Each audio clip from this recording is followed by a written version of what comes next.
we're talking about adventures. That's right. For those of you who are interested in that sort of topic, I have 72 adventure hooks and quests for you. And frankly, I suspect there would be potentially more than that. In fact, there could well be many more than that. But I thought after listening to Nacho Man yesterday, I would do this. This is what I'm presenting for today. So hopefully this is going to be useful to you and interesting. And I'm going to break it down for you just a little bit. So welcome everybody. I'm going to put up a poll.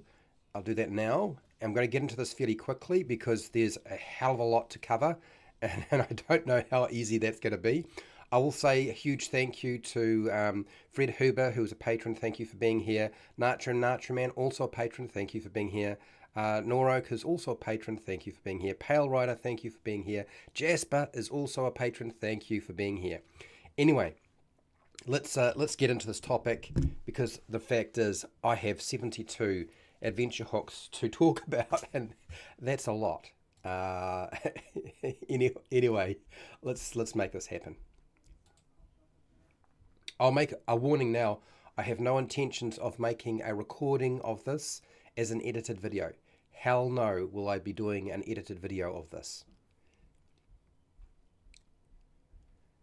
Hi, welcome to How to RPG. My name is Fred Wheeler, and today I want to talk about role-playing games. That's right. That's the topic for today.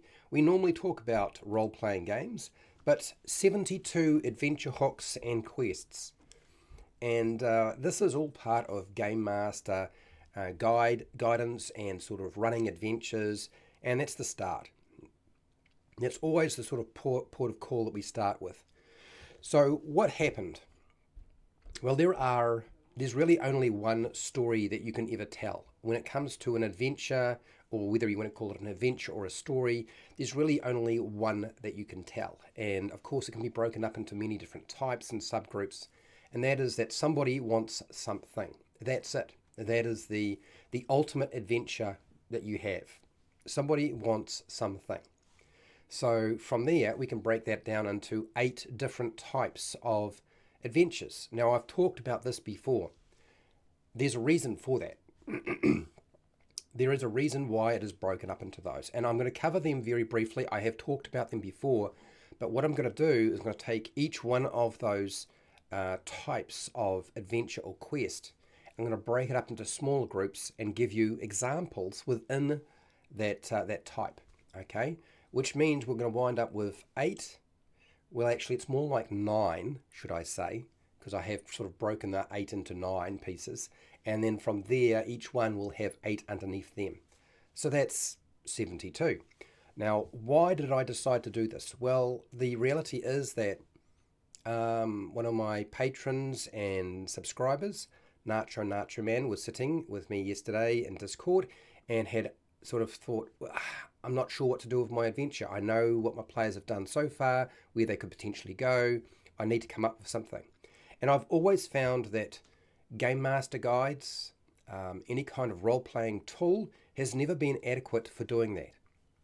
And so I wound up with a discussion with a couple of people about ChatGPT.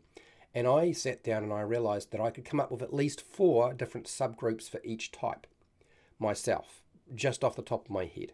And usually that would revolve around, one, we're dealing with a person, we're dealing with an item, we're dealing with a place, we're dealing with information, and we could potentially be dealing with political power. And you can have variations that are, very similar to those 4 or 5.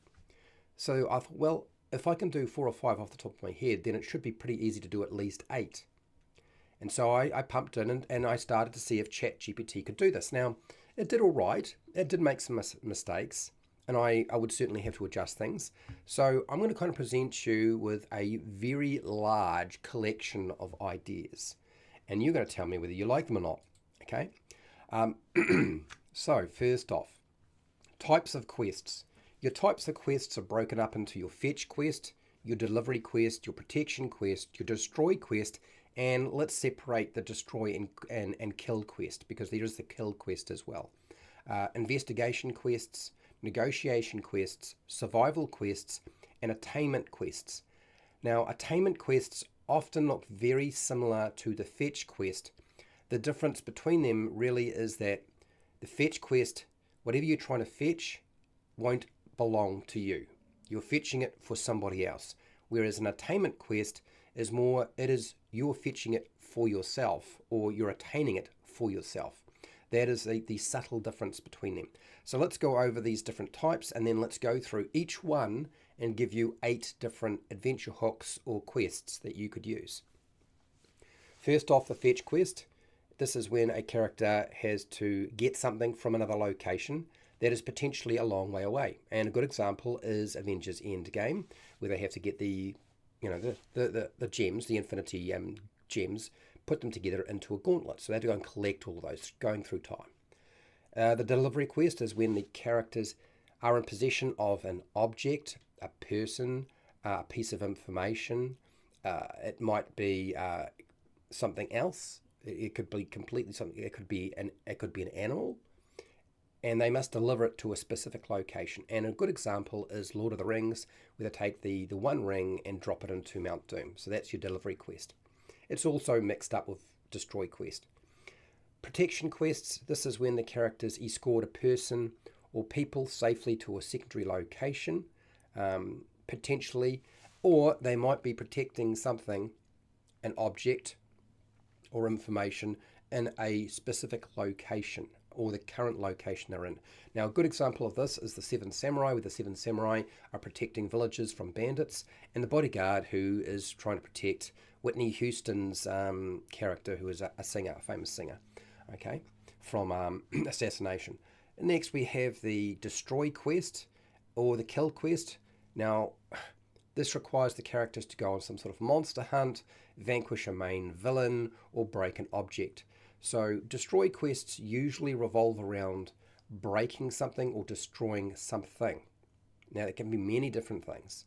Kill quests usually involve killing something that is sentient or living. So that's the differentiation.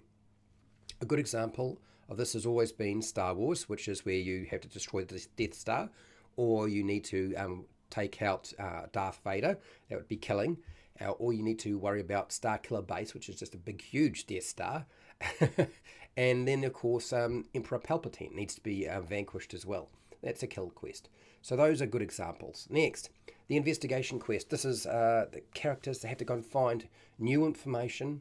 Okay, they need to investigate a mystery, solve a problem or a crime.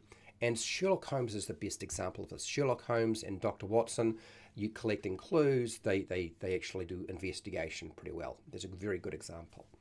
Negotiation quests require characters to deceive or persuade someone. That involves some sort of diplomacy, subterfuge, deception, perhaps even trade. And a really good example of negotiation is Star Trek, actually.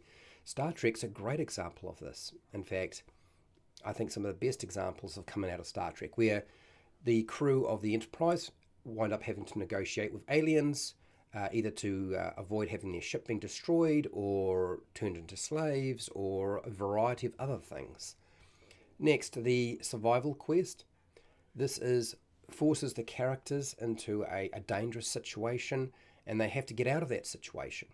Or it might be a natural disaster, or it might be being hunted down, or an army on a warpath they have to deal with, or they might have to survive life in a prison. Now, good examples of this is the Terminator movies and an Alien, where you have to survive the alien that's trying to hatch inside of people, and it's going through the ship, wiping out the crew.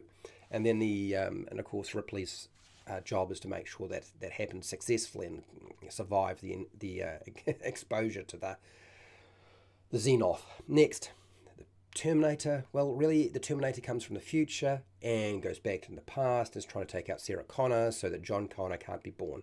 And of course, he's supposed to be the leader of the resistance. So that's your survival quest. Next, the attainment quest. This has the characters seeking treasure. Now, that treasure might be an object, it might be a person, or some other thing. It might be political power or a political position. It might be land. It might be a building like a castle. And they get to keep this thing. They don't just go and get something, okay? and they don't necessarily have to go anywhere to get it, but it's an attainment process. It goes to the player character, where a fetch quest isn't necessarily that. You could be fetching it for somebody else. Moana is a good example of this, where you got to go and try to rescue or find a lost fish. So the father's going off to find his lost son, and bring them back. So it's coming under. It's not so much a fetch. It's more of we're trying to reattain what we had before. Finding Nemo is a good example. Moana is more about taking possession of a gem. It's not the attainment of the gem that's important. It's the attainment of saving the oceans from turning black. Okay, and that's something you get to keep as Moana. Save your whole world, your island. So those are examples of the different types. And then you can certainly split, destroy, and kill quests up and make them separate again. So there's a lot of information to break down there. So now we want to go through each one and break up each one into 8 more adventure hooks or quests. Now, how do we do that? Well, we use the process that I talked about before. Object, person, location, information, political power, potentially. But there's more that we can do with that. So let's go through this, because I thought this was interesting. Let's start at the beginning with the fetch quest. So a subcategory of this could be retrieval. Retrieval is a fetch quest where you recover a stolen family heirloom from a thieves' den. It might be an old decorative sword. It might be some jewelry. It might be cufflinks. It might be just a vase that's just been in the family a long time. This is a retrieval quest, which is part of a fetch quest. You might, and the reason for doing so might be that the Thieves Guild sent out burglars, and stole it from somebody's home. It's not necessarily your home, but it's somebody else's family heirloom. Next, the expedition. This is a journey to a remote island to collect rare medical plants for somebody else, and obviously those medical plants are going to be used to cure wounds, remove disease, help the sick, things like that. Now, you might be doing this for a doctor or a priest or a cleric or something like that, but this is again a fetch quest. You have the cultural exchange, where you have to secure a valuable artifact from a foreign land for a diplomatic event. Now, the idea being is that if you can take this special item that is very important to a different culture, that they are more likely to actually form a union with whatever nation has hired you in the first place, or whoever's sort of requested you go and do this mission. So that's the cultural exchange aspect of it. We have the black market deal, where you have to obtain a rare contraband item from an underground black market. Again, this is a fetch quest. You might be collecting this item for a thieves guild, somebody within a thieves guild. You might be for a private collector. It doesn't really matter, but again, you're fetching it for somebody else, the black market deal. Next, we have the artifact retrieval. This is where you are required to retrieve a cursed artifact from an ancient tomb to prevent some sort of disaster. And this is very much in the vein of Lord of the Rings. But you track down the tomb, you find the cursed artifact, you then have to either re-hide it or destroy it potentially. But the idea is you're retrieving it for somebody else who will do the next step. Okay, and this is to prevent maybe the end of the world, or the rise of the undead, or it could be all sorts of different things. Next, we have the bounty hunt. Okay, this is tracking down or capturing a dangerous criminal who has fled into the wilderness. This is every single Western frontier movie you can possibly imagine. Quite common. The Good, Bad, and the Ugly is a good example of this. Also, just about every single Clint Eastwood movie had some sort of bounty hunter aspect to it. So yes, tracking down, capturing a dangerous criminal. That's your fetch quest. You're doing that for the law, not for yourself. Next, we have the rescue mission. This is where you have to save hostages held captive by a group of bandits in some sort of hidden lair or hideout. Maybe it's some sort of mountain stronghold. This is the rescue mission. Okay, you're doing this not so much for yourself, but you're doing this for somebody else who needs your assistance because they can't do it themselves. And then lastly, number 8 would be the information retrieval quest.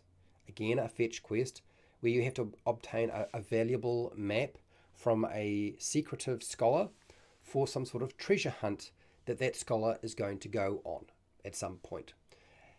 It's not for you, it's for somebody else, but it's the information retrieval process, okay? And you can do this in many different ways. It doesn't just have to be a valuable map.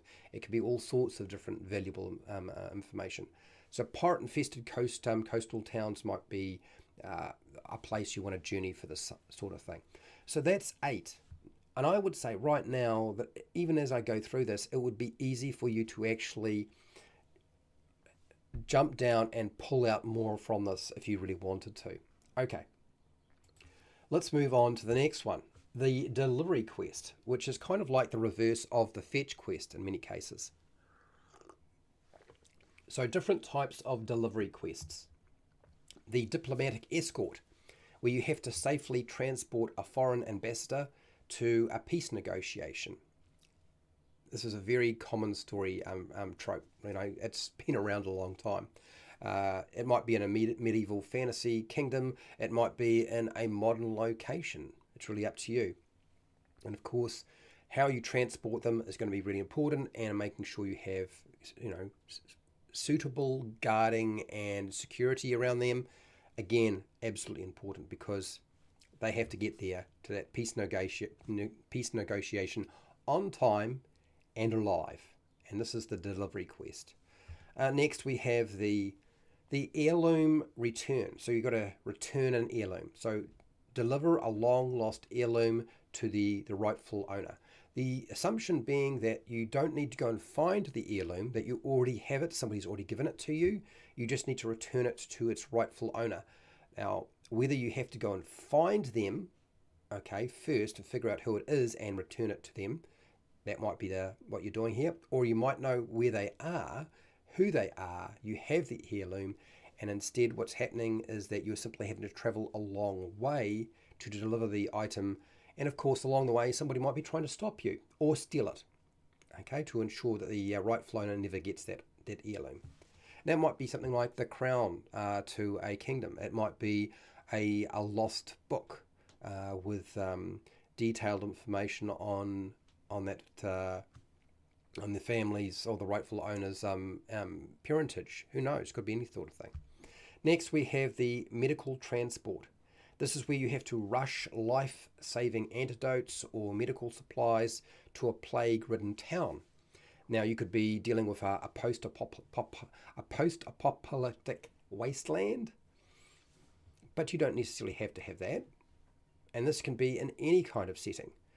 And this is definitely a delivery quest. The cultural exchange, where you are delivering a valuable piece of artwork for an international exhibition. Now, this is very similar. You might have noticed, gosh, doesn't that cultural exchange sound very, very similar to something we had before? Okay, the only difference is it's kind of in reverse. It's just the reverse of that one. Okay, so you'll find a lot of these will come up more than once. Relocation assistance. So helping a group of displaced refugees find a new home. So this is where you deliver a group of people to a new home. Now, maybe you know where that home is going to be, or maybe you don't know where they're going to actually travel to find safety, and you have to sort of, in the process, escort them through a war-torn landscape to find a place where they can make their new home, where there aren't going to be those problems, where they're going to wind up annoying some other indigenous or population that lives in that in a new location. So that's your relocation assistance, rescuing. I wouldn't say rescuing, but moving displaced refugees. And then we have the precious cargo, which is again a delivery quest, and that is safely transporting a delicate and valuable artifact with numerous dangers along the way. Now, this might be a jungle temple with booby traps, but basically the idea being that it could be as simple as just trying to transport frail vases or spices on a sailing ship, and you've got to get these items there for whatever reason. Okay, so that's the precious cargo. So you're delivering it to somewhere else. The sensitive information. So delivering critical data to a resistance group without detection.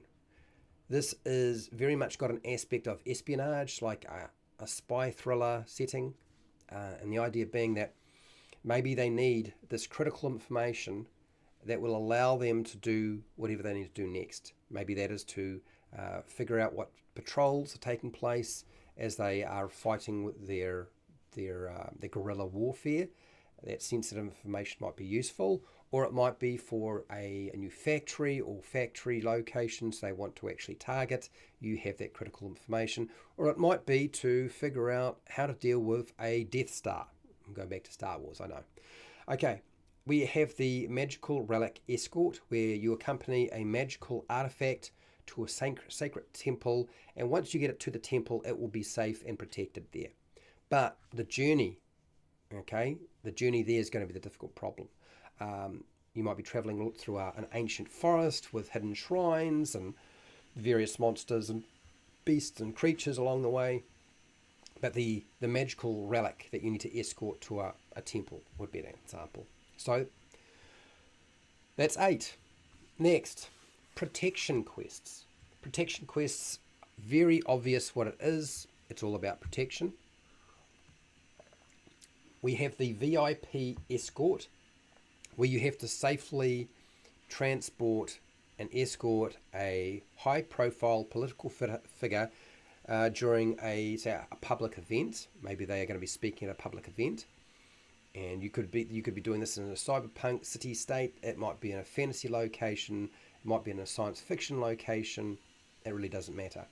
But your purpose is not just to get them to where they are, but it is to protect them. Now, it doesn't even have to be about taking them from one place to another. It can be that they are already there, and your duty is simply to ensure that they are safely protected while they're doing their public speaking or performing their political duties.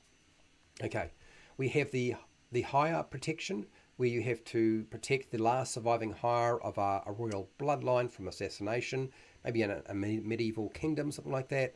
And while you're trying to protect them, it's all about ensuring that they stay alive, so that the existing power or monarchy or leadership don't dispose of them, because that's probably what's going to be happening. You're probably dealing with having to dispose of or ensure that the existing monarchy or leadership don't try to take out somebody who would replace them, and they don't want to be replaced. So it's all about protecting them. We have the wilderness safeguard, where you guide a group of scientists, say, studying dangerous creatures in the wild. You need to sort of act as an escort for them, a safeguard, as they journey collecting information. It might be very much a Jurassic dinosaur wilderness adventure, who knows. It could be anything. But yes, acting as guards for scientists who are going and studying various creatures, fauna, flora, architecture, ruins, and so forth. That's your job. Next, we have the witness protection. So to ensure the safety of a key witness to testify in a criminal trial. And this could be a modern urban setting that you're dealing with, but it doesn't have to be. Where your job is to ensure that they stay alive so that they can testify. And if they don't stay alive, then you will fail. We have the artifact defense, defending a magical artifact from falling into the wrong hands. So the artifact is in a specific location. Maybe it's a magical academy or a tower or whatever it is, and you could ensure that somebody's figured out where it is, they're coming for it, they have the right resources and the force to do so, and you've got to make sure they don't get hold of it. Okay. We have the mercenary security, so providing security for a group of mercenaries on a perilous mission. Now, that might sound strange. I'm providing security for mercenaries. Why can't the mercenaries provide security for themselves? I totally get that one, but you never know. These mercenaries may in fact need to get from one place to another to actually engage in a war, and they cannot lose their numbers, so you are really the expendables in this case. You are ensuring that they get to do their job at the end wherever they need to go. So you're providing security for them while you while you do this. Okay, you have the monastery protection. Monastery protection. That's it. Protecting a remote monastery from raiders seeking to take or steal or raid sacred knowledge. And maybe it's taking place in the Himalayan mountain ranges. Maybe it's a mountain range like the Ice Spires. I mean, it could be a cold region, any kind of mountain range, could be anything. But this monastery is out there somewhere in a very unusual location. It's hard to get at, but whether it's bandits, raiders, who are coming for that information, they're going to try to take it. You have to protect that monastery from losing its books and its scrolls and its information. We have the last one being a time travel guardian. So this is where you have to safeguard a team of time travelers as they explore, say, an ancient era. That's your task. So it might be as simple as you have a time traveling TARDIS or a laboratory or a ship, or heck, maybe it's a hot tub. I don't know. How they travel in time is really up to you. But your task is to ensure that these time travelers are able to get to wherever they need to be. Now, whether it's going to explore in the past or in the future, really totally up to you. So that's your protection. Each of them slightly different variations on the same basic concept. Next we have kill quests. There are 8 different types that I'm going to cover. And I'm going to tell you now, there's a lot of different ideas here, people. There's a lot. Okay, I can't even tell you. I thought this was going to be a lot harder, but apparently it isn't. So kill quests. So assassination contract. So your job is going to be, or your players are going to be, infiltrating an enemy stronghold to assassinate a high value target. Maybe it's an evil baron, maybe it's a king or a queen, it really doesn't matter. That's your task, okay? And a medieval espionage setting would probably be very suitable for an assassination contract.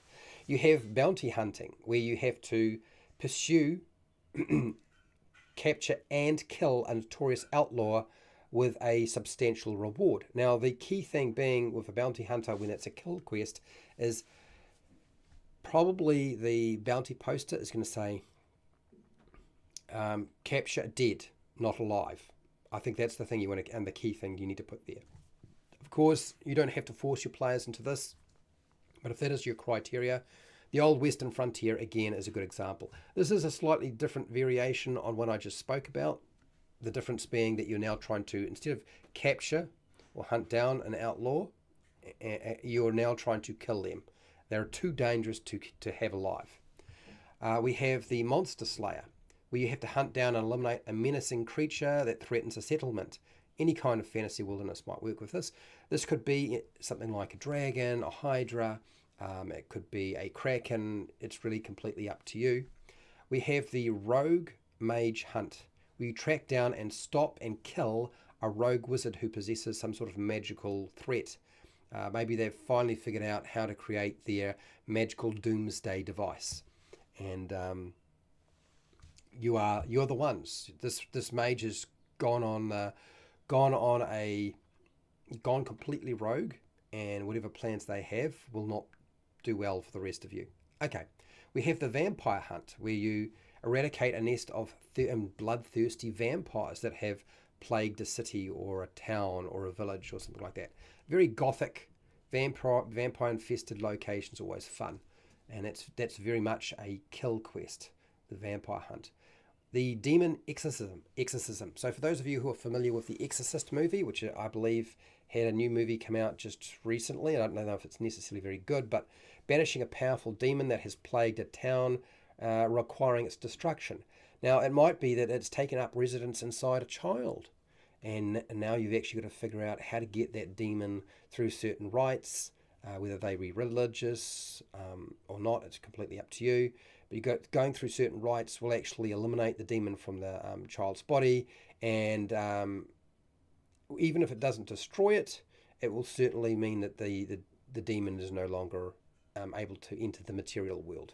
So next we have the undead plague, or undead purge.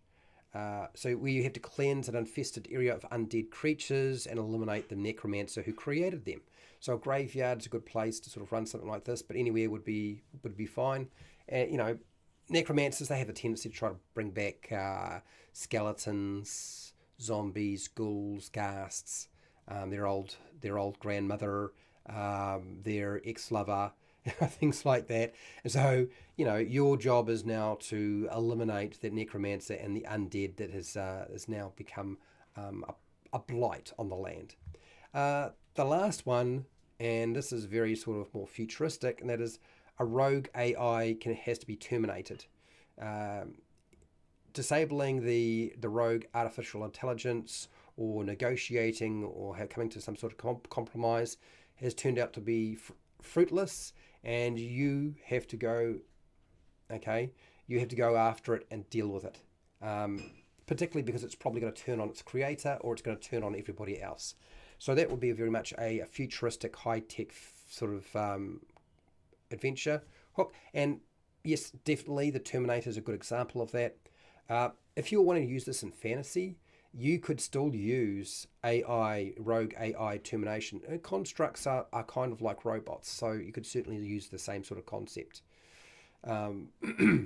Next, we have the Destroy quest, which is very similar to the Kill quest. The only difference is we're now dealing with things rather than with people or creatures or sentient beings. Okay. The Demolition job, where you have to go and infiltrate and sabotage an enemy fortress and bring it down. Or maybe you need to go and sabotage some oil tanks, or maybe you have to go and sabotage a particular building belonging to a corporation or a business, or maybe it's to take down, it could be any sort of thing. Relic destruction, where you have to locate and obliterate a powerful cursed artifact that poses a danger. This again is very much like the Lord of the Rings, but this is the destruction aspect of it, where you find that cursed artifact and then you have to destroy it. Now you might actually have to figure out how to do that. That might be part of the adventure as well. You might already know the answer to how to destroy it. You've just got to do it now. You could be journeying through ancient ruins in a jungle to destroy this relic. We have the epidemic containment. So an epidemic containment might be preventing the spread of a deadly plague or virus or disease or a magical plague by destroying its source. Now, its source might be the development of a vaccine for the virus or bacteria or disease, or it might be that you actually have to go to a particular place because the actual plague that you're dealing with is actually related to a water supply or some other thing. It might even be related to the existence of a particular being and their presence there. It's not so much the being, but it's what they're currently doing. Who knows? Enchanted forests are good for this sort of thing. Anyway, blight cleansing. So purifying a cursed land by defeating the dark forces responsible for a blight on, say, the flora and fauna, but particularly the flora, the plants, the vegetation in an area. And, dark fantasy realms are a good example of this sort of thing. So now you've got to look at, how do I deal with that? Do I have to go to the source, very much like the epidemic containment, or am I having to do something else? Do I have to do something that's more global? Do I have to do some crop dusting in some way with a flying mount of some kind to actually purge this blight? Could be all sorts of things. Okay, we also have the weapons of mass destruction neutralization. So this is preventing the detonation of a weapon of mass destruction or disabling it. That would still be, in many respects, kind of destroying it. It might be also literally going after a doomsday device. So it would fall into the same realm, and having to eliminate that before it can be activated. So this is very much high-tech stuff, but you can also do this sort of thing in fantasy adventures as well. We have the starship demolition, where you have to disable a derelict starship that poses a threat in space, disabling it safely, or just blowing the hell out of it, the thing. Just set some charges and blow that sucker to pieces. So that would be the destruction, okay? It might not be a derelict spaceship. It might be an actual spaceship that you have to deal with. The elemental suppression, where you have to suppress a powerful elemental force that's wreaking havoc on the world. That might come down to not just having to suppress, but actually to literally completely eliminate its existence.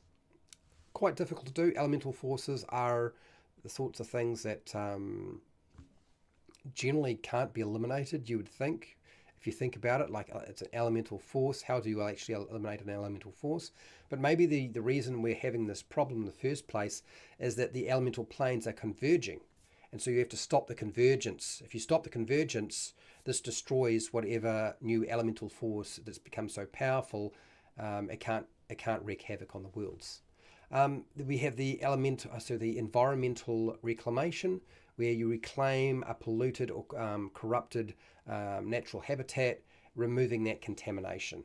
So again, it's a little bit like the the blight cleansing, but maybe this is about pollution rather than a blight. I mean, a blight sort of suggests a disease or a magical force, but the environmental reclamation sort of suggests more that we're dealing with some sort of chemical pollution or something that should not be in the environment, okay?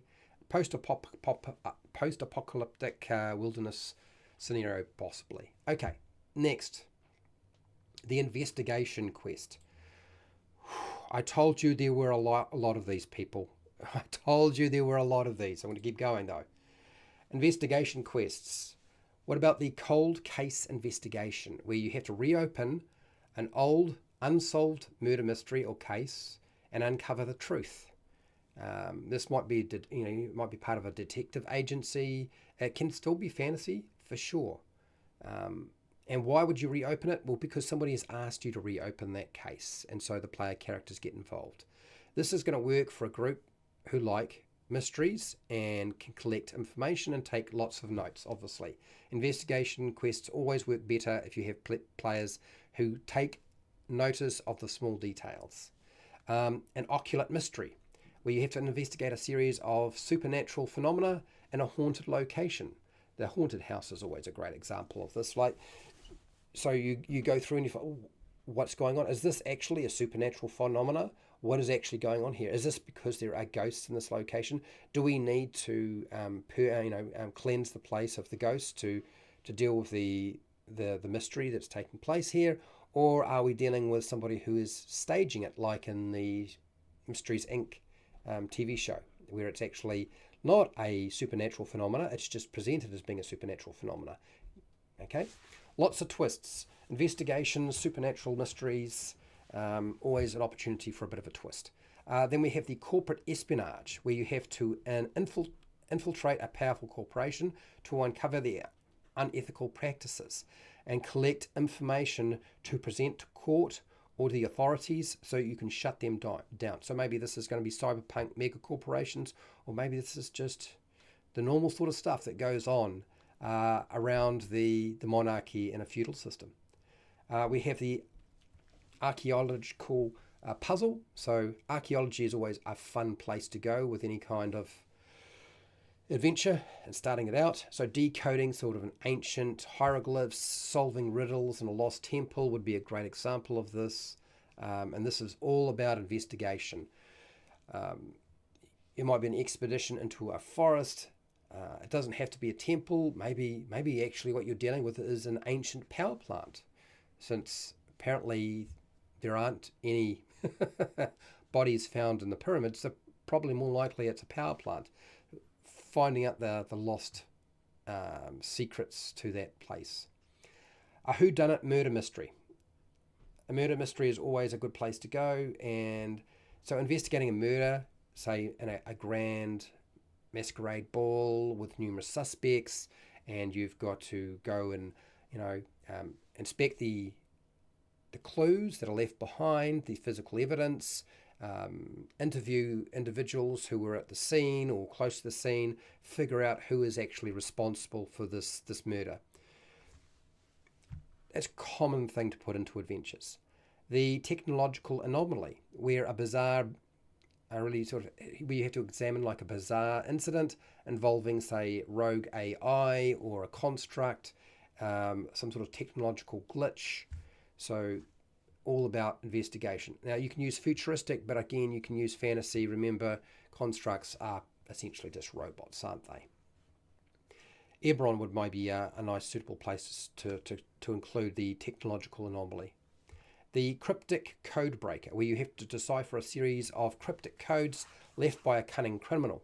And if you want to stop that criminal, you're going to have to figure out what all these codes and cryptic messages are that they keep leaving behind. The historical conspiracy, where you have to unearth hidden truths about a historical event or a person from history. So to unwind that, you're really going to have to dig deep, and you might even have to consider a few things where you have to travel in time. If you don't travel in time, that maybe you need to be able to see back in time to see what had happened, 100, 200 years ago, to collect that information, to find out the truth. Because the truth is out there, right? Okay, so that's your investigation. Because if you can unearth the hidden truths about a historical conspiracy, you can rewrite history and make a name for yourself. Okay, negotiation quests. Negotiation quests are one of my favourite, but they're actually very difficult for players to contend with because they require nuance. They are not the sort of thing you can get away with by just slamming a sledgehammer into the side of somebody's skull. So what do they look like? Well, what about a peace treaty diplomatic situation where you have to mediate a peace treaty between warring nations? This is going to be more about talking rather than fighting. Negotiate a hostage negotiation is a good one. Negotiating the release of a hostage held by a criminal group or a single individual. Can you do that? Are you going to be able to make that work? A trade alliance, where you have to secure a trade alliance between two rival merchant houses or rival nations. Maybe you're trying to form a trade alliance between two nations that don't generally get along with each other, or they don't have a particularly good track record. We have the royal marriage diplomacy. We have to arrange a strategic royal marriage between two powerful noble families, selecting two individuals who are up in game for this, so that you don't wind up with a war breaking out. A diplomacy would achieve that, and a marriage would actually make concrete that in place. You might have alien diplomacy taking place. This is very much a sci-fi interstellar diplomacy sort of storyline. This is Star Trek, where you establish diplomatic relations with an alien species, either for trade or just for good relationships, or maybe for travel right through their space, or just to further each other's knowledge. So alien diplomacy. Smuggler's bargain, where you make a deal with a notorious smuggler for crucial supplies or information. And this is very much space opera, underworld sort of stuff, smuggler's bargain. You could have the prisoner exchange. We have to negotiate a prisoner exchange between two warring factions, And getting that prisoner back is really important, whether they are somebody that you know or somebody else knows and they simply need them back. That's what you're trying to do. So a prisoner exchange. Okay, and then the last one out of this, out of the negotiation quest type, is the clan reconciliation, where you have to mediate a reconciliation between two feuding clans to avoid a war. Now, that there is very similar. You probably recognize that almost immediately. Like that feels so similar already to the peace treaty diplomacy, where you have mediating a peace treaty between two warring factions. The only difference between this one is it's now a clan. It's essentially the same one in many respects. The only thing that changes is now we're calling it a clan rather than nations. The survival quest. Survival quests are fun for dungeon masters, game masters. You quite often are not that much fun for players because they really come down to survival. It means the stakes are if you don't get this right, you die. Whereas a lot of these other types of quests, that's not necessarily the case. You're not necessarily going to die. It could happen, but this is where the stakes are as high as they can get. Although I would say you can get higher stakes than just survival. But we'll go into that some other day.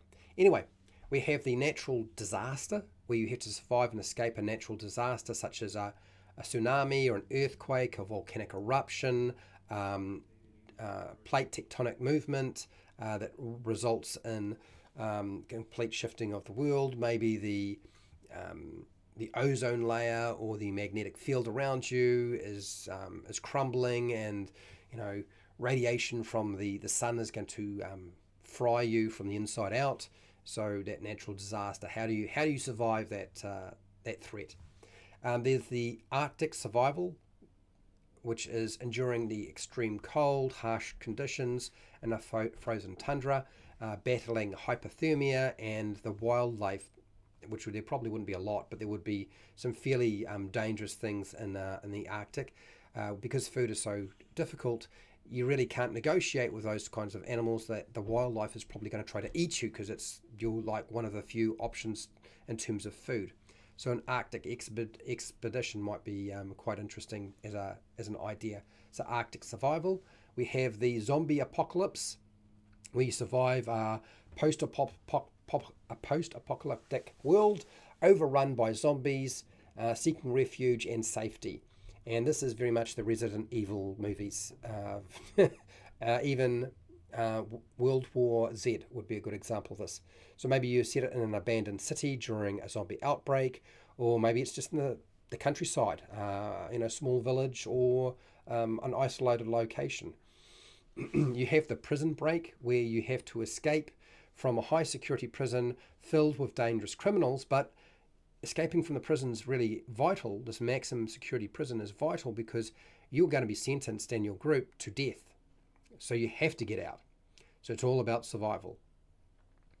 The survival horror, where you survive a night in a haunted or cursed location while uncovering its dark secrets. Uncovering its dark secrets will hopefully help you survive the entire situation.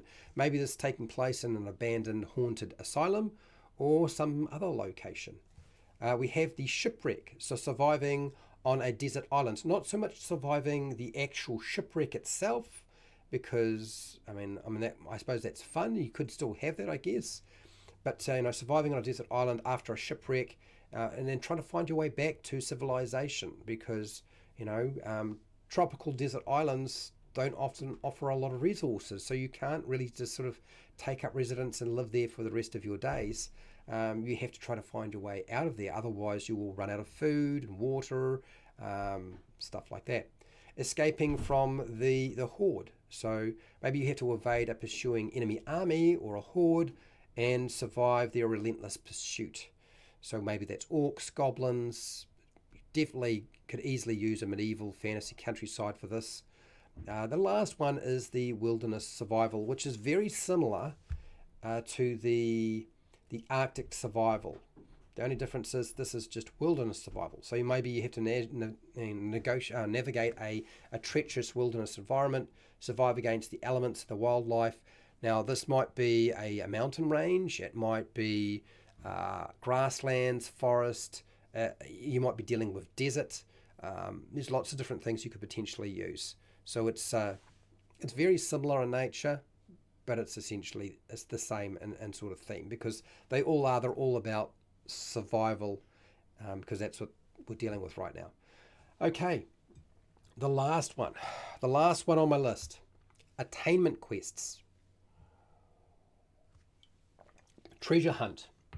Let's have a look at treasure hunt. So treasure hunt would be embarking on a quest to find a hidden treasure or an artifact of great value. And the reason for doing so is because it's going to be going to you. It's an attainment quest. You attain it for yourselves. The player characters get to keep it. It's not for somebody else. So the treasure hunt. And that might be taking place on a pirate-infested island, or it might be in a port. Who knows? You could also have the heirloom recovery. So recovering a lost family heirloom to restore honor and legacy to one of the player characters. So one of the player characters, maybe all the player characters are involved in this. It might be even smarter. Then you don't have to worry about one of your players being missing during your game session. If everybody is part of the family and you're all trying to retrieve the same heirloom and restore it to your family for honor and your legacy, well, that's awesome. Political power grab. So ascending to a position of political power as a leader within the realm. And maybe this is a feudal kingdom, and all the members of your party are trying to achieve this. You're going to have different positions, of course, within the power structure, but there's a few things you need to do. You need to eliminate some of your competition, and that's attainment. So your goal is not to eliminate political power by killing them necessarily. You can eliminate them in other ways, but the idea is to gain political power for yourselves, for the player characters. Land and castle quests. So this is acquiring a new territory, such as land or a castle, or both, through either conquest or diplomacy. Okay? And a medieval frontier would be perfect. On the Borderlands, Keep on the Borderlands is a sort of a good example of something like this. And then next we have the legendary creature hunt, where you are trying to hunt down and capture a legendary mythical creature, either for fame, fortune, or because you need to be able to use the magical creature. The hunt for Pegasus is a good example of this, where you need to have Pegasus to be able to fly from one place to another, because really there's no other way to do it, because Pegasus is the only thing that flies. Maybe that's what's going on here, but there's a reason, a rationale behind it. And so this is one of those things that you get to keep. It might be that you're trying to capture a Pegasus, or a flying horse, or even a dragon, flying dragons, for each of you, for all of the player characters. Who knows? Or one that can hold everybody. We have the Relic of the Gods, where you seek out an ancient relic imbued with divine power to wield its abilities. Now, it might be arcane power rather than just divine power. You might have to go to a jungle temple. You might have to go to the Underdark. You might have to go to another plane of existence. But that ancient artifact or relic, it's going to belong to you, even though it is a relic of the gods. You will get to keep it. That's the player characters. A business empire building. So actually building an empire or business. So establishing and expanding a lucrative business empire through trade and innovation. This is very much sort of a merchant sort of themed adventure hook.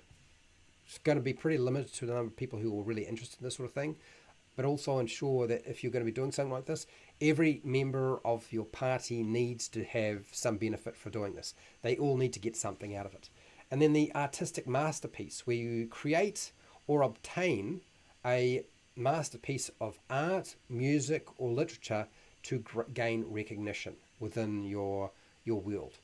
And every member of your party needs to be a part of this. Now, maybe they each have a different thing, or maybe it's the same thing. Really completely up to you. And that is 72 adventure hooks based off 8 or 9 adventure types. You can see right now there's a lot of crossover. Some are very, very similar. But holy Toledo, if there's that many, you should have more than enough to work with. I can't imagine that you'll be stuck for ideas. Okay. Now, I think a few of you will be probably saying, Fred, are we ever going to see that information up on Patreon? No time soon. I'll make it clear. I don't plan to put it up onto Patreon anytime soon. What I do intend to do is I do intend to do it eventually, but I cannot give you a time frame on it. Because I looked at this and I thought, okay, so if you can make 8 fairly distinct sub adventures, or not so much sub adventures, sub goals or adventure hooks based off 8 or 9 types of adventure, then maybe you can do more than 8. Maybe you can do 10. Maybe you can do 12. So it'll give me a bit of time and we'll see how we go with that. If I can do it, great. If I can't, then I will find out how difficult it is, because I'll give it a go. I don't know when, but yes. And when I do have that, then of course it will get presented on Patreon when I'm ready to do so. Okay, I'm going to end this poll. Do you have trouble coming up with adventure hooks and quests for your role-playing games? Yes, 29%. No, 24%. Sometimes 41%. Just watching, 6%. And that's out of 17 votes. Let me end this. Now, I want to say I will go through the chat. I'm going to go through the chat, but I'm going to finish up very soon. So if you have anything you want to say it now, people. Say it now, okay? I will go through the chat, but I can't respond to every single thing that you say. It's just not going to work. Because I can see that you guys have been communicating with each other as I've been talking for the last hour non-stop. So Nacho Man, who is here, what do you think? Do you think that's enough ideas for story hooks and adventures that you'll be able to get your job done when you need to? I don't know. You tell me. I think it will help. I think it will help. Anyway, so Fred Huber, hello. How are you doing? So sandboxes, in terms of an adventure, sandboxes, I prefer sandbox to myself, but there is a place for linear and there is point crawl as well. You know, I've said many times, sometimes you need to present the same adventure hook a different way, but you can also present more than one adventure hook. So what you're trying to say is basically, Fred Huber's trying to say, is that, yeah, sometimes you need to put out more than one hook just to see what players are really interested in. Okay, Nacho, Noroak, also a patron, as well as Nacho and Fred Huber. I think I've already mentioned that. Jasper's here. Okay. So Nacho Man, so coincidentally, 72 is also the year I was born. Is it? Well, this is what I was doing after we had our discussion yesterday, Nacho Man. I sat down and tried to come up with as much stuff as I could. But let's get real. ChatGPT just trawls and scours the internet. What I did is, though, when I put my entry in, I put in quite a lot of information. I gave it examples of each of the types of adventures, so it was a lot easier for it to pull it together. And I gave the examples that I've talked about today, so it probably made it a little bit easier for it to come up with stuff. If there won't be an edited video, does that mean that the gloves can come off? Yes, Jasper, the gloves have come off. The reality is that there's no way anybody's going to watch a 1 hour edited video, and it would take me way too long to actually get through. It might as well just be a live stream. Ultimately, in the end, when I'm ready, I'll release what I think is a decent adventure hook tool, and I'll put it up on Patreon, Jasper. That's my plan.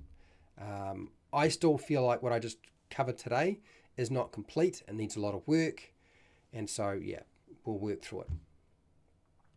you stub your toe on a rock. Oh dear, and there's a coin, strange symbol on it. The caravan guards, yes, look, first level adventures, caravan guards are huge, so common. A lot of adventures do this. Yep, thunderstorms, the sandstorm is a common one. Mudslides, absolutely. Blizzards, potentially. I remember, yes, the Otio garbage disposal encounter, by the way. I know, you mentioned it yesterday. I'm aware. Will there be a post with these notes on Patreon, or should I take notes? Jasper, I would take notes for now, because I don't plan to put it onto Patreon just yet. My general feeling is if you can do 8 for each adventure type, then maybe you can do 10. And if you can do 10, maybe you can do 12. And if you do 12, then maybe I'm pushing my luck to go 20. Because that would be what, if it went 20 times 9 would be, well, that's a shitload of adventure hooks. So yes, so just be patient. I don't know how practical that is. I'm still trying to think about how that might work. It leads into a vertical shaft. Okay. Evil alignment quests, destroy the Ewoks. Yes, yeah, absolutely. You could destroy the Ewoks. It's not so much destroy, you mean kill all the Ewoks. It's a kill quest that you're talking about there, Pale Rider. Hello, Pale Rider. How you doing? NPR's experiment has gotten out of hand. Yes, yeah, Resident Evil, yes, an experiment got out of hand, absolutely. Ewoks are halflings in Star Wars. I don't know about that. I don't know if I agree with that one. I like how the Beckme Gazetta gave you several adventure hooks for that area. Yes, I've been looking at tools just to see, like, can you really get every single potential idea, general idea, in one tool? I just don't know how easy that is to do. Escort missions, yes. Escort missions in tabletop role-playing games are the worst. Yes, well, I had a funny story about this. I was talking about the fact that they had to escort a worm speaker from one place to the other. The group had to do that. They had to escort them to one place to the other safely. And of course, the enemy was trying to eliminate the worm speaker, and they killed him. And so they decided to just take the body back and get them raised from the dead. Then they realized they couldn't raise him from the dead because too many body parts, too much of his body had been melted away. So they cut off his finger and took him back, and then just had him reincarnated, and it caused all sorts of trouble. But it's very funny.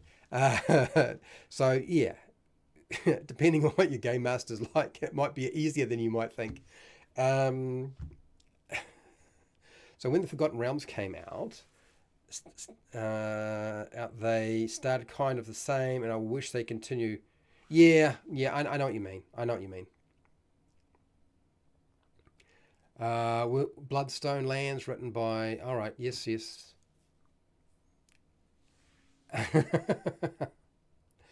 Okay, all right. So a lot of us are not mature enough, I see. The cold wilderness... The cold wilderness, yes. I mean, really, it's just a different environment. It's just the same. It's the same survive the wilderness, but in a cold environment rather than a desert environment, or a sort of your standard sort of wilderness environment. Yeah. Oh, bagels. We're talking about bagels now. I don't think I need a bagel right now. Sabotage Bagels Tower. Dust cropping. Yeah, we were talking about dust cropping yesterday. We're dealing with an invisible character. Our group almost got wiped out yesterday. Oh my gosh, did we get our spanked big time. Man. It did not go well. And we split the party. Ho, ho! If things are going to go bad, it's because you split the party, right? Well, that's exactly what we did. Scooby to the rescue. I don't know about Scooby. Is it Scooby or is it Shaggy who's to the rescue? The original Stargate movie could have run with it a lot more. Yes, I agree. Absolutely. D&D Stargate. yeah, D&D Stargate. Yeah, it's absolutely. Let's go through the wormhole. Sure. If I wanted a negotiation game, I'd play diplomacy and at least have fun while losing my friends. Yeah. It's hard to get some people to be on board for diplomacy. You have to have people who are into talking. If you have people who want to kill and fight, it's not going to work very well. Despising commercials. I want my old YouTube back. Cyril, I totally understand, but given my channel was dying and was continuing to die, this is one change that YouTube has made that has at least made sure that my YouTube does not just sink into oblivion. So I do know that the they're putting the live streams out there a lot more than they were before because they're trying to make more money off them. Um, and if I were to turn off the mid-roll ads, they would simply run them anyway and collect the money all themselves, and I would get nothing. So, but I do understand the frustration. I do get it. Dan, how are you doing? Dan is a patron and also a moderator, one of the longest standing patrons, actually. Thank you for being here, Dan. Yes, yes, absolutely. Shipwreck's going to be fantasy or science fiction. Anybody remember the movie Alien Mine? No, I don't. No, I don't. On the there's something in the back of my mind that says yes, but I can't quite place it. Yes, you've got to be careful about a story hook or request based around one character. Make sure everybody's connected. Otherwise, you're going to have a lot of problems. as Nacho was just describing yesterday, actually.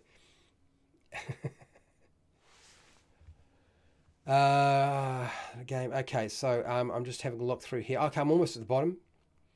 Good communication. Yeah, good communication and respect in a group is the what you always want. Absolutely.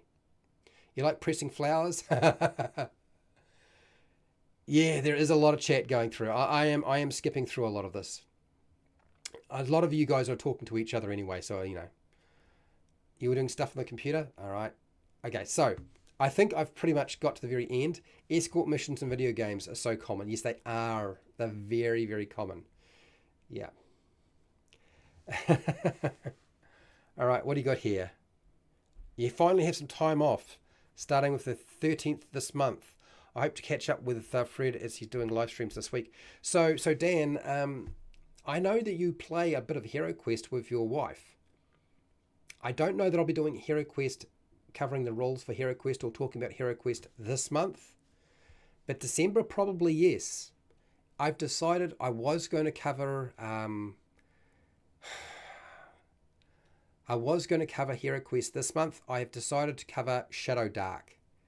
It is a 5e clone, which is also a big huge mix of Beck-Me or basic Dungeons and Dragons. It's very much a retro game, so I'm going to be covering that this week. So I should tell you what's the schedule for this week. Let me tell you the schedule for this week. Shall I do that? Randy Quaid, human crash lands on a planet and has to make nice with the... Oh, yes, now I remember. Yes, I do. Yeah. Yep, I got it. That's funny. That was actually a really good movie. Very strange, but still a very good movie. Okay, so what do we get this week? What are the topics that I will cover during this week that you will either have to, you get to enjoy or suffer through, whichever way you see it? Well, I decided I would have a reasonable lineup this week. So we've got tomorrow, I'm covering non-player characters again. We haven't done non-player characters for quite some time. So I'll be covering that as part of Game Master preparation. And we'll, of course, make a non-player character, which is always fun when we do that. And I'll be covering a monster from Esper's Emporium of Esoterica. It is a monkey demon, basically. So that'll be what we're doing. And we'll make a monster as well. That'll be the day after. And then, so that'll be Monday is NPC for me. It's Monday. Sunday for you in North America. Tuesday is the monkey monster or demon. And making a monster. That would be Tuesday for me, but Monday for North America. The Barbarian homebrew character creation for Beck-Me Basic Dungeons and Dragons, as provided by Jasper, and so I'll be doing that. That is on Wednesday for me in New Zealand, which is Tuesday in North America. And then Thursday, near the end of the week, I'll be covering the basic game mechanics for Shadow Dark, the RPG made by Kelsey from the Arcane Library. And that will be on Thursday for me in New Zealand, but Wednesday in North America. And then the end of the week for me, which is Friday in New Zealand or Thursday in North America, I'll be covering the free Mass Effect 5e compatible supplement. There is a Mass Effect 5e supplement I'll be covering that.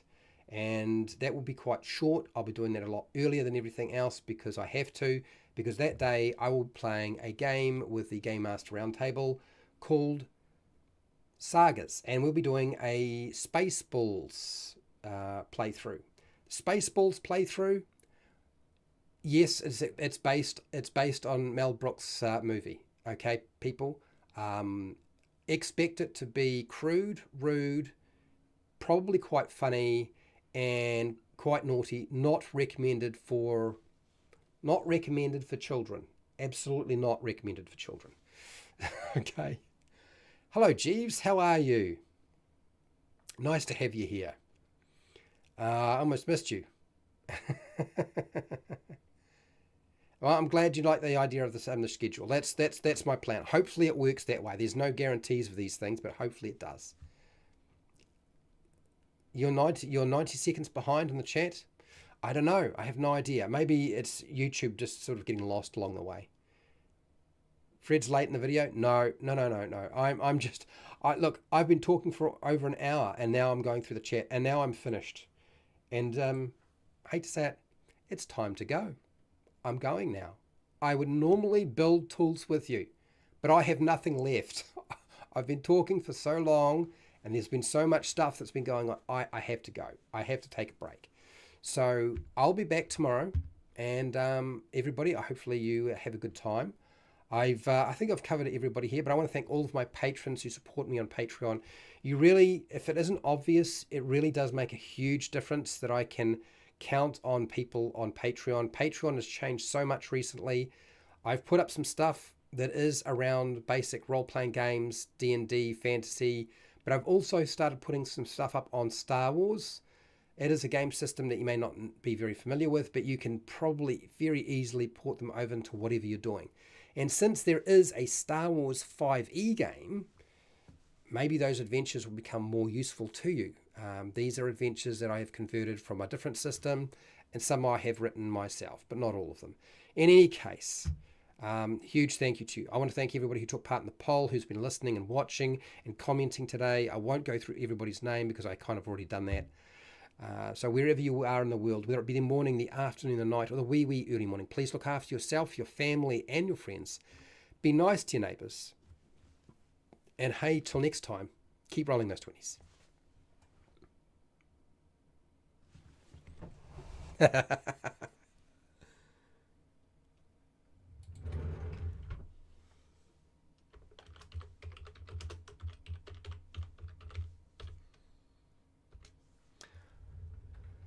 Shiner81, I'm glad you are looking forward to Spaceballs. I will be playing a character called Scrotum.